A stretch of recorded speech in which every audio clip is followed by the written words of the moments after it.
È stato battezzato Asolana, questa antica pianta che produce olive tutti gli anni da oltre 300 anni. Dallo storico ceppo sono germinati 7 olivi. Una meraviglia. Si trova in località San Martino di Asolo, terra di olivi, una coltivazione qui praticata da più di 2000 anni, un regalo che viene dall'antica Grecia. L'asolana ha la caratteristica di essere una pianta molto rustica nel senso che non patisce il freddo, resiste alle gelate.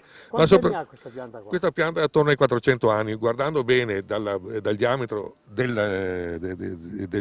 sul terreno, si vede che ha un diametro di circa 4 metri, 4 metri e mezzo, appunto si aggira appunto sui 400 anni. Olive sane ed abbondanti qui nella zona di Asolo e nel Veneto in generale. Si prevede un più 30% di produzione a livello regionale, mentre a livello nazionale siamo attorno a un meno 40%. L'asolana, che è questa pianta storica, questa produce sempre, non ha bisogno neanche di tanta potatura, è una pianta particolare. Le olive quest'anno sono molto belle, noi ci troviamo a 320 metri di altezza, qua siamo anche un po' fortunati perché non abbiamo quei grandi problemi che ci sono in pianura per quanto riguarda la mosca olearia. Ed eccoci nel frantoio cooperativo Tapa Olearia di Cavaso del Tomba. Nell'Asolano e dintorni si producono sui 350 quintali di olio, nel Trevigiano quest'anno si potrebbero superare i 1200 quintali. Olio pregiato e richiestissimo. Innanzitutto è un olio che ha dei profumi che richiamano proprio il terreno, il verde del prato, la castagna.